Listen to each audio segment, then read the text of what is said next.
সমবেগে গতিশীল কোনো বস্তুর বিভিন্ন কেসে গ্রাফ আমার পেছনে দেওয়া আছে, যা তুমি খুব সহজেই বের করতে পারবে। দেখো, বেগ সময়, ত্বরণ সময় এবং সরণ সময়। আমরা এটা কিভাবে করব? যখন সমবেগের ক্ষেত্রে বেগ ভার্সেস সময়ের গ্রাফটা আমাকে চাইবে, তার মানে সমবেগ অর্থাৎ সময় সামনের দিকে আগাচ্ছে কিন্তু বেগ স্থির, অর্থাৎ সময় সামনের দিকে এগিয়ে যাবে কিন্তু বেগ একটা নির্দিষ্ট পয়েন্টে স্থির, তার মানে গ্রাফটা হলো এইটা। ত্বরণ সময়, আমরা সবাই জানি ত্বরণের সূত্র কি? a = v - u / t, অর্থাৎ শেষ বেগ মাইনাস আদিবেগ ডিভাইডেড বাই সময়। এখন আমরা জানি সমবেগ, তার মানে হলো আদিবেগ এবং শেষ বেগ সমান, তার মানে u - u/t, অর্থাৎ আমরা লিখতে পারি a এর মানটা কত? 0। তাহলে a এর মান যদি 0 হয়, তার মানে এটার গ্রাফ হবে কি? এই বরাবর।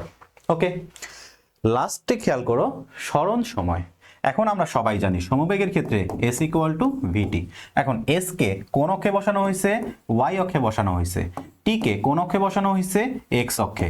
আর এইটা হলো একটা ধ্রুবক, তার মানে আমরা বলতে পারি y = mx। এটা কার গ্রাফ? এটা হলো মূলবিন্দুগামী সরল রেখার গ্রাফ। আমরা ছোটবেলা থেকে সবাই জেনে আসতেছি। তার মানে y = mx, অর্থাৎ এটা মূলবিন্দুগামী সরল রেখা। সবাইকে ধন্যবাদ।